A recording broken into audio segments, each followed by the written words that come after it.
Hello everyone, তোমরা সবাই কেমন আছো? আশা করি ভালো আছো। আমিও ভালো আছি। তো সকলের সুস্থতা কামনা করে আজকের ব্লগটা শুরু করছি। তো আজকের ব্লগটা তোমরা সবাই দেখতে থাকো, আশা করি ভালো লাগবে। তো দেখো, সকালবেলা উঠে আগে বিছানাগুলো গুছিয়ে নিয়েছি। বিছানাগুলো গুছিয়ে নিয়ে আর ঝাড় দেওয়া হয়নি। তো ঝাড় দেওয়ার আগে ভাবলাম কি জামা কাপড়গুলো রয়েছে ওইগুলো আগে গুছিয়ে নিই, তারপরে না হয় ঝাড় দেবো। আর সেদিকেও মানাকে রেডি করতে হবে, তো ওকে খেতে দিয়ে দিয়েছি। তো ও না বেরোলে আবার ঝাড় দিতে গেলে দেরি হয়ে যাবে, ওই জন্য ভাবলাম তো ওকে ওর খেতে খেতে আমি জামাগুলো গুছিয়ে নিই। ততক্ষণে ওর খাওয়াও হয়ে যাবে, আমার জামা কাপড়গুলো গোছানোও হয়ে যাবে। ওকে রেডি করিয়ে বার করে তারপরে আমি ঘরে ঝাড় দেবো, ওই ভেবেই জামাগুলো গুছিয়ে নিচ্ছি।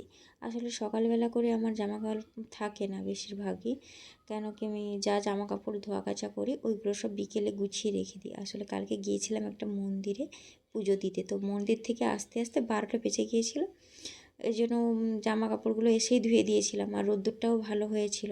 তো ভাবলাম কি জামা কাপড়গুলো এখনই ধুয়ে দিই, না হলে না ধুলে সঙ্গে সঙ্গে সেই আবার থেকেই যায়, ভালো লাগে না। থাক, সাথের কাজ সাথেই করাই ভালো। এর জন্য এসেই ধুয়ে দিয়েছিলাম। তো শুকোতে একটু দেরি হয়েছিল, এই জন্য আর গোছানো হয়নি। তো কালকে রাত্রে রেখে দিয়েছিলাম, আজকে সকালবেলাতে গুছিয়েছিলাম। তারপরে ওইগুলো গুছিয়ে দেখো মানাকে রেডি করিয়ে দিয়েছিলাম। তারপরে ওর বাবা দুজনকে নিয়েই গেল টিউশন ছাড়তে। তো সেই ফাঁকেই আমি কাজগুলো সেরে নিয়েছিলাম। তো ভাবলাম চলো, ঘরটা ফাঁকা হয়ে গেছে, এরপরে কাজগুলো আমি খুব তাড়াতাড়ি করে নেব। আর আজকে একটু তাড়াহুড়ো করেই করছি, কেন কি আজকে একটু বাইরে বেরোনোর আছে। কোথায় যাচ্ছি সেটা তোমাদের পরে বলছি, তোমরা ততক্ষণ দেখতে থাকো। তো দেখো, ওরা তো এবার এখন মনে হচ্ছে যে না, অনেকটা শান্তি লাগছে ঘরটা এই ফাঁকে তাড়াতাড়ি করে কাজগুলো করে নিই।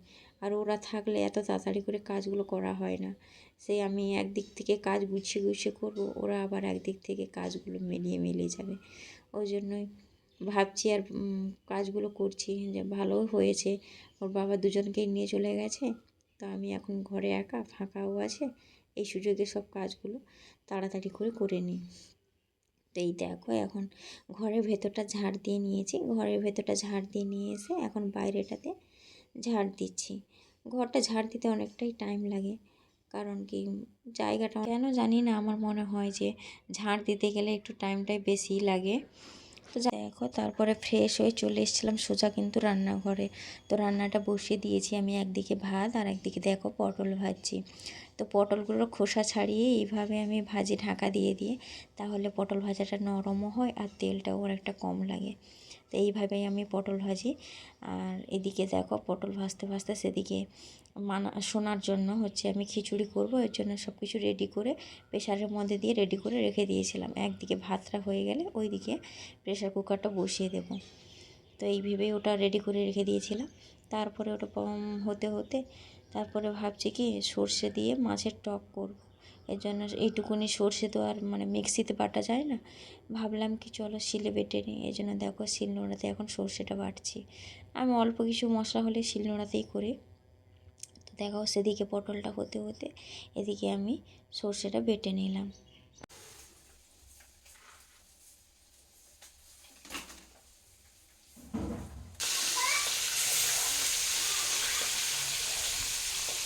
তো পটল ভাজা আমার হয়ে গিয়েছিলো। তো পটল নামিয়ে নিয়ে তারপর বসিয়ে দিয়েছিলাম মাছ ভাজতে।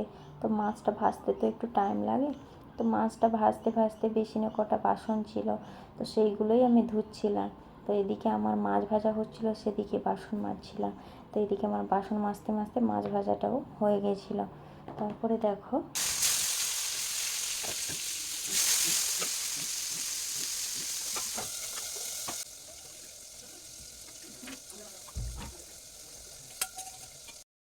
তো এইদিকে দেখো দুধটা ছাঁকিয়ে নিয়ে বসিয়ে দিয়েছি জাল দিতে। আর এদিকে টক হচ্ছে, সেদিকে পটল ভাজা হয়ে গেছে, খিচুড়িও হয়ে গেছে, ভাতও হয়ে গেছে, রান্না প্রায় আমার কমপ্লিট। তো এরপরে রেডি হয়ে অনেকটা তাড়াহুড়ো করেই রান্নাটা সারলাম। তো রান্না আমার প্রায় কমপ্লিট। এরপরে যাব ক্যান্টিনে। ওখান থেকে ওর টিউশন ছুটি হয়ে গেছে, টিউশন থেকে ওকে নিলাম, নিয়ে সোজা চারজনে চলে এলাম। ওই রাস্তা দিয়ে বেরিয়ে এসেছি, একসঙ্গে চলে এসেছি ক্যান্টিনে। তো তো মাসকাবাড়ির কিছু বাজার শেষ হয়ে গিয়েছিলো, সেজন্যই এসেছিলাম ক্যান্টিনে। আর ভেবেছিলাম কি আজকে তোমাদের দাদা ভাইরও অফিস ছুটি আর মানারও আজকে স্কুল নেই, তো চলো ওরা তো আসতে ভালোবাসে ক্যান্টিনে, তো ওদেরকে নিয়েই যাই, যেদিন আসবো ওদেরকে নিয়েই আসবো এই ভেবেই হচ্ছে, এতদিন আসিনি। ওই জন্য ভাবলাম আজকে বেশিরভাগটা কিন্তু ওর ছুটির দিন করেই আসি যাতে ও আসতে পারে, তাই ওকে নিয়েই আসি। তো দুজনেই আসতে খুব ভালোবাসে, ও এসে গাড়ি মানে ট্রলিতে বসবে, তো গাড়ি চড়বে, ওটাই ওর আনন্দ শোনার। আর ওর দিদির আনন্দ হচ্ছে ওই জিনিসগুলো কত কিছু দেখে, তো এইটা তুলবে ট্রলিতে, ওইটা তুলবে, ওটাই ওর আনন্দ। এই জন্য ওদেরকে মানে যখনই আসি দুজনকেই নিয়ে আসি। আর দেখো মানা খালি বলছে মা এইটা নাও, মা ওইটা নাও, মানে যেটা দরকার সেটাও নাও আর যেটা দরকার নেই ওইটাও নাও। তো এইরকমই করতে থাকে, ওটাই ওদের আনন্দ। তারপর দেখো পুরো ক্যান্টিনটা ঘুরে ঘুরে দেখছিলাম কি আছে না আছে, অনেক কিছুই ছিল। তো দেখতে দেখতে অনেক কিছু মানে জিনিসও তোলা হয়ে গেছে। ভেবেছিলাম যে এতটা হবে না, অনেকটাই হয়ে গেছে, আর ব্যাগও নিয়ে আসেনি এতটা, তো ভাবলাম কি করে নিয়ে যাব। তো যাই হোক দেখো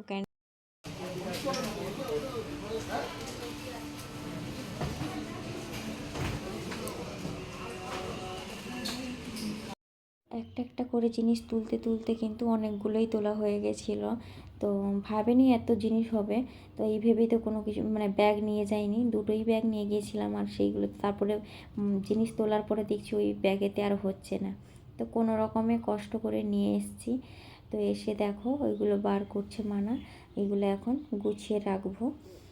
আর কি তো ক্যান্টিনে গেলেই ওই রকমই হয়, তো যে মনে হয় যেন এটা নিই ওইটা নিই, এইটা করতে করতে অনেক হয়ে যায় জিনিস। আর দেখো এই যে প্যান্টটা, ওই প্যান্টটা একটা নিয়েছি, একটা ছিল আগে প্যান, ওইটা মানে খারাপ খারাপ বলতে কি মানে হয়ে গেছে, ভেঙে গেছে, আর ওটা জ্বলেও গেছে, ওটাতে আর ভালো হয় না, তাই আর একটা প্যান্ট নিয়ে এসেছি। তো দেখো কেমন হয়েছে বন্ধুরা বলো তোমরা কমেন্ট করে। তো চলো আজকে আর সেরকম কিছু কাজ বাজ নেই, এবার চান করব, খাওয়া দাওয়া করব। চলো টাটা, আজকে ব্লগটা এই পর্যন্তই।